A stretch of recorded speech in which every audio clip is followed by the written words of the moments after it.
बात को लेकर के मुझे बड़ा स्पष्ट करना कि बजट पर अच्छी चर्चा हुई है, सार्थक चर्चा हुई है। कुल 34 माननीय विधायकों ने चर्चा में भाग लिया, उसमें 17 सत्ता पक्ष के, 17 ही विपक्ष के। हालांकि आज के दिन ये तय हुआ था कि आज सीधा प्रश्नकाल के पश्चात बजट अभिभाषण पर जो चर्चा हुई है वो चर्चा का जवाब मुख्यमंत्री देंगे, लेकिन फिर भी विपक्ष की ओर से आग्रह आया कि 4 सदस्य बोलना चाहते हैं। उन्होंने बोला, लंबा बोला, काफ़ी आधा घंटा 20-20, 25-25 मिनट बोलते रहे। अपॉर्चुनिटी उनको दी अपनी बात कहने के लिए, लेकिन बजट के इर्द गिर्द वो नहीं बोले, वो सिर्फ राजनीतिक बातें कहते रहे। और मैं ये जरूर कहना चाहूँगा कि अब की बार का ये बजट जो 50,192 करोड़ रुपए का हमने प्रस्तुत किया है, ये बजट विकासोन्मुखी है। डेवलपमेंट के सेक्टर को इसमें इतने बड़े संकट के बावजूद भी हमने नज़रअंदाज नहीं होने दिया है।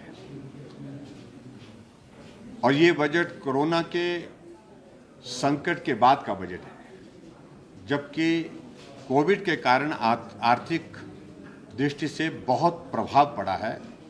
उसके बाद का ये बजट है, फिर भी उसके बावजूद हर वर्ग के लिए उसमें मदद की गुंजाइश निकाली है। नई योजनाओं की शुरुआत की गई।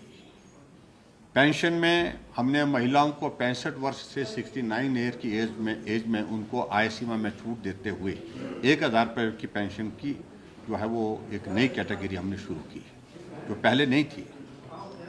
शगुन योजना के अंतर्गत बीपीएल फैमिलीज के परिवार की जो बेटियां हैं, चाहे वो शेड्यूल कास्ट है, शेड्यूल ट्राइब है, ओबीसी है, और उसके साथ आज हमने घोषणा की कि जनरल कैटेगरी की भी जो बेटियां हैं, जो बीपीएल फैमिली से हैं, उनकी शादी पर भी 31,000 शगुन हम सरकार की ओर से देंगे। ये बहुत बड़ी एक ऐसी मदद है उन बेटियों के लिए जो गरीब हैं, जो अपना घर छोड़ करके, परिवार छोड़ करके दूसरे परिवार में जाती हैं। उनके लिए एक बहुत बड़ा एक जो है वो एक बड़ी एक हमारी ओर से एक सहयोग की दृष्टि से एक बात है। इसी तरह से हमने हिमाचल प्रदेश में जो नई योजनाओं की शुरुआत की वो एक जगह है, लेकिन उसके साथ जो चली हुई योजना है उसमें हर एक जगह बढ़ोतरी की है। हमने मजदूर की दिहाड़ी का भी ख्याल किया, 25 रुपये उसमें भी बढ़ोतरी की है। हमने मिड डे मील का वर्कर जो है उसके लिए भी उसका भी ख्याल, आंगनवाड़ी वर्कर का भी, आशा वर्कर का भी, पंचायत चौकीदार का भी, और उसके बाद हमारे नंबरदारों का भी, हर एक वर्ग के लिए हमने मदद करने की कोशिश की है। ऐसी संकट की क्षण में जो बेहतरीन किया जा सकता तो वो हमने करने की कोशिश की। जहाँ तक ऋण की अगर बात कहते हैं, इस बात को कांग्रेस के लोगों को समझना चाहिए कि जब संकट इस प्रकार का नहीं था तो भी वो ऋण लेते रहे, और हम तो संकट की वजह से हमको ऋण लेना विवश होकर के करना पड़ रहा है। और इसलिए भी विवश होकर के ऋण लेना पड़ रहा है क्योंकि तुम लोगों ने 50,000 करोड़ के लगभग जो है 48,000 से ज़्यादा करोड़ का ऋण जो है आप जाते जाते छोड़ के चले गए।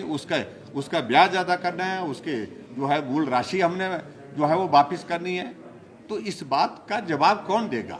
इसलिए ऋण की बातें कहना एक तरफ, लेकिन ऋण लेने के लिए हालात पैदा करने वाले अगर कोई हैं तो उसमें सिर्फ कांग्रेस पार्टी है, जिसकी वजह से आज हिमाचल के लोगों को इस दौर में से गुजरना पड़ रहा है। हम सब लोगों को इस दौर में से गुजरना पड़ रहा है। तो इसलिए मैं ये कहूँगा कि उनका आज बजट के ऊपर चर्चा के समापन पर बिना सुने चले जाना, आधी अधूरी बात सुन करके चले जाना, ये उचित नहीं था।